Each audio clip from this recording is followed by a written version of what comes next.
एकनाथ शिंदे और उद्धव ठाकरे में किस तरह की रस्साकशी चल रही है ये किसी से छिपा हुआ नहीं है।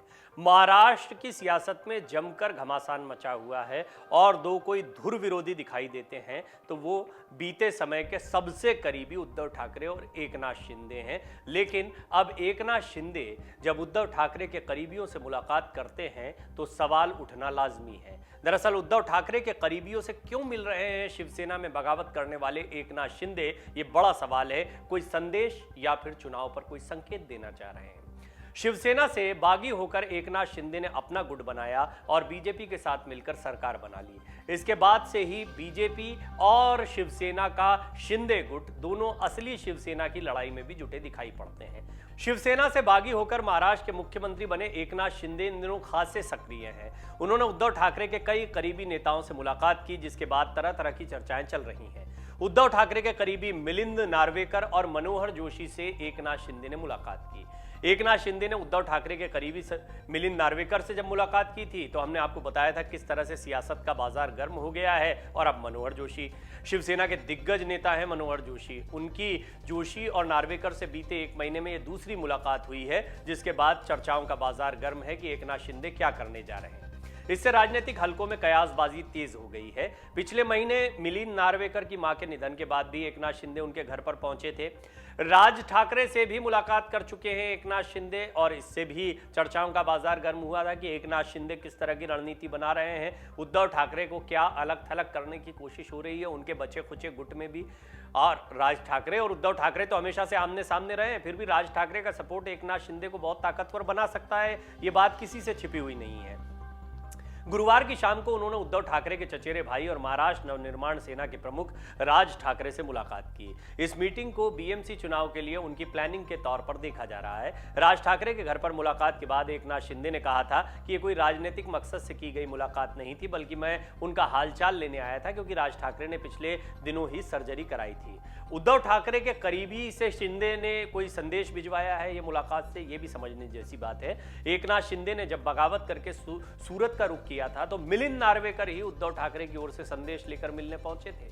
एकनाथ शिंदे ने तब उनसे बात की थी, लेकिन साफ कहा था कि मैं शिवसेना में वापस नहीं आऊंगा।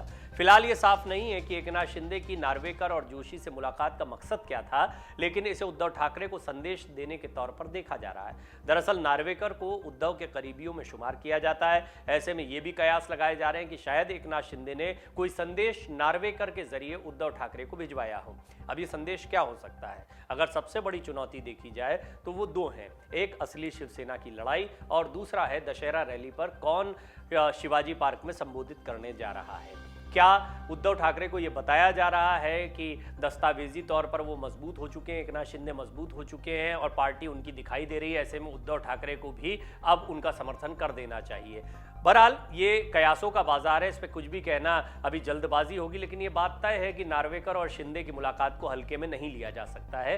राज ठाकरे से देवेंद्र फडणवीस समेत बीजेपी के कई नेता मुलाकात कर चुके हैं। अमित शाह भी राज ठाकरे से मुलाकात कर सकते हैं, इस तरह की खबरें भी आ रही हैं। राज ठाकरे को साथ लेकर बीजेपी और एकनाथ शिंदे गुट बीएमसी चुनाव में उतर सकते हैं और ऐसा करने से बीजेपी को शिवसेना के वोट काटने में मदद मिल सकती है और अंत में तीनों मिलकर बीएमसी की सत्ता पर काबिज हो सकते हैं। ये एक समीकरण दिखाई पड़ता है। एकनाथ शिंदे ने शिवसेना पर अपने दावे को मजबूती देने की कोशिशें भी तेज कर दी हैं और उन्होंने साफ ही कहा है कि ये पार्टी का अंदरूनी मामला है, इससे कोई लेना देना नहीं कि हम पार्टी छोड़कर चले गए हैं। हमारी तो पार्टी अब भी बरकरार है, हम शिव सैनिक ही हैं, हम बाला साहब ठाकरे के सपनों को आगे बढ़ा रहे हैं। हमने सिर्फ पार्टी में नेतृत्व परिवर्तन किया है क्योंकि पार्टी कार्यकर्ता, नेता, विधायक, सांसद ये सब उद्धव ठाकरे के नेतृत्व से खुश नहीं थे। उन्होंने महाविकास आघाड़ी में जाने का जो निर्णय लिया उससे खुश नहीं थे, इसीलिए ये बगावत हुई थी। और अब एकनाथ शिंदे कह रहे हैं कि पार्टी के अंदरूनी मामले में हम पार्टी पर अपनी दावेदारी ठोक रहे हैं। आदित्य ठाकरे भी एक्टिव हैं, वो बागी विधायकों के इलाकों में रैलियां कर रहे हैं लगातार, यानी कि उद्धव ठाकरे ने पूरी तरह से हथियार नहीं डाले हैं। वो स्पष्ट तौर पर ये संकेत दे रहे हैं कि एकनाथ शिंदे भले ही अपनी कोशिशें करते रहें, लेकिन बाला साहब ठाकरे की विरासत को वो इसी तरह संभालते रहेंगे। कोर्ट क्या कहता है, चुनाव आयोग क्या कहता है, इसके लिए थोड़ा इंतजार करना होगा। लेकिन लड़ाई कार्यकर्ताओं के बीच भी है, लड़ाई दशहरे पर रैली करने को लेकर भी है, लड़ाई सहयोगियों के साथ में बने रहने को लेकर भी है। एकनाथ शिंदे के सामने भी चुनौती है कि वो बागी विधायकों को या जितने नेताओं ने उनका समर्थन किया उनको अपने साथ में जोड़े रखें। तो यही चुनौती उद्धव ठाकरे के साथ अपने बचे खुचे गुट के साथ भी है। एक छोटा गुट है जो शिवसेना का इस वक्त उद्धव ठाकरे के साथ बना हुआ है, अगर चुने हुए प्रतिनिधियों के लिहाज से देखें और बड़े नेताओं के लिहाज से देखें। लेकिन ज्यादातर विधायक और सांसदों के साथ में होने का दावा एकनाथ शिंदे ने किया। विधायक तो उनके साथ दिखते हैं और सांसद भी दिल्ली में उनके साथ में दिखाई पड़ते हैं। इससे यह स्पष्ट है कि अब जो नेता हैं और खासतौर पर उद्धव ठाकरे के करीबी नेता हैं, उनका समर्थन एकनाथ शिंदे अपने लिए मांग सकते हैं। यदि ऐसा होता है तो उद्धव ठाकरे और कमजोर होंगे और असली शिवसेना की लड़ाई में एकनाथ शिंदे आगे निकल सकते हैं।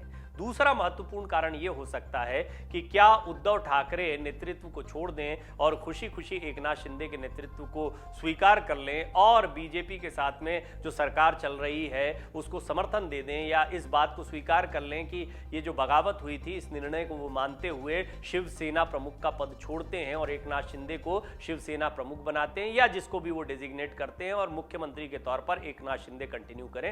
ये एक ऐसी स्थिति हो सकती है जहां पर यह झगड़ा समाप्त हो सकता है। लेकिन फिलहाल इसकी दूर दूर तक उम्मीद नहीं दिखाई पड़ती है, क्योंकि बीजेपी और एकनाथ शिंदे राज ठाकरे के साथ में नए समीकरणों पर भी काम कर रहे हैं। जो भी होना है, बीएमसी चुनाव के पहले कोई बड़ा निर्णय जरूर होगा। अगर बीएमसी चुनाव के पहले उद्धव ठाकरे अपने इस रुख को अख्तियार रखते हैं और वो जनता के बीच में जाकर अपने आप को असली शिवसेना बताते हैं, तो निश्चित तौर पर एकनाथ शिंदे को ऐसी रणनीति बनानी होगी कि वो चुनाव के दौरान भी खुद को असली शिवसेना साबित कर पाए। लिहाजा वो लगातार उद्धव ठाकरे के करीबियों से भी मुलाकात कर रहे हैं। डाउनलोड करें अमर उजाला ऐप और पाएं खबरें लगातार। अगर आप ये वीडियो YouTube पर देख रहे हैं तो हमारे चैनल को सब्सक्राइब करें और बेल आइकन को दबाना ना भूलें। अगर आप Facebook पर ये वीडियो देख रहे हैं तो हमारे पेज को लाइक करें।